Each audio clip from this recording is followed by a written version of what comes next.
പ്രവർത്തന പദത്തിൽ 100 വർഷം പൂർത്തീകരിച്ചതിൻ്റെ സന്തോഷത്തിലും ആഘോഷത്തിലുമാണ് ഇന്ന് നാം. കോടികളാണ് ഇതിനുവേണ്ടി നമ്മളിൽ ഒരു വിഭാഗം ചെലവഴിച്ചത്. മറുവിഭാഗം അതിനുവേണ്ട തയ്യാറെടുപ്പുകൾ നടത്തിക്കൊണ്ടിരിക്കുന്നുമുണ്ട്. കോടികൾ അവരും ചെലവഴിക്കും. എന്നാൽ ഈ 100 വർഷത്തെ പ്രവർത്തന ഫലമായി സുന്നി സമുദായത്തെ എത്രമാത്രം ഇസ്ലാമിക സംസ്കാരം ഉൾക്കൊണ്ട് ജീവിക്കുന്നവരാക്കി മാറ്റാൻ നമുക്ക് കഴിഞ്ഞു എന്നതിനെക്കുറിച്ച് നാം ചിന്തിച്ചിട്ടുണ്ടോ?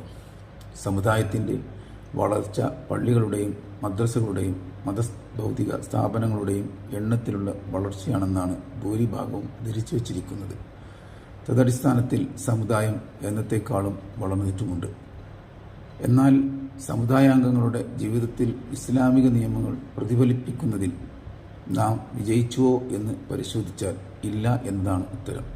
വസ്ത്രധാരണയിലും നമസ്കാരം കൃത്യമായി നിലനിർത്തുന്നതിലും ഇസ്ലാമിക നിയമങ്ങൾ ജീവിതത്തിൽ പകർത്തുന്നതിലും ബഹുഭൂരിഭാഗവും ബഹുദൂരം പിറകിലാണ്. എന്നാൽ ആചാരങ്ങൾ നിലനിർത്തുന്നതിലും അതിനുവേണ്ടി പണം ചെലവഴിക്കുന്നതിലും അവർ ഒട്ടും പിറകിലുമല്ല. 100ാം വാർഷിക തികവിൽ ആഘോഷങ്ങൾ സംഘടിപ്പിക്കുന്ന നാം യുവതലമുറയിൽ വ്യാപിച്ചുകൊണ്ടിരിക്കുന്ന മൂല്യച്യുതിയെ പ്രതിരോധിക്കാനും അവരെ ശരിയായി മതത്തിൻ്റെ വഴിയിലേക്ക് കൊണ്ടുവരാൻ സഹായകമായ വല്ല പദ്ധതികളും പ്രഖ്യാപിച്ചിട്ടുണ്ടോ എന്ന് പരിശോധിക്കണം. ഇല്ലെങ്കിൽ അതിനാണ് നാം മുൻഗണന നൽകേണ്ടത്. 12 വർഷക്കാലം നമ്മുടെ നിയന്ത്രണത്തിൽ ലഭിക്കുന്ന ലക്ഷക്കണക്കിന് കുട്ടികളെ മതബോധമുള്ളവരാക്കി മാറ്റാൻ എന്തുകൊണ്ട് നമുക്കാകുന്നില്ല എന്ന് നാം പരിശോധിച്ചിട്ടുണ്ടോ? അതിൻ്റെ കാരണങ്ങൾ കണ്ടെത്തി അവ പരിഹരിക്കാൻ വല്ലതും നാം ചെയ്യുന്നുണ്ടോ? ശരിയായ ഉത്തരം ഇല്ല എന്നതായിരിക്കും.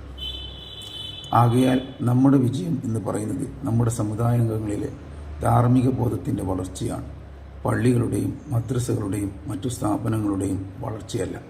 അത് സാധ്യമാക്കാനാകുന്നില്ലെങ്കിൽ നമ്മുടെ പ്രവർത്തനങ്ങളും പ്രയത്നങ്ങളും അള്ളാഹുവിൻ്റെ അടുക്കൽ ജലരേഖ മാത്രമായിരിക്കും.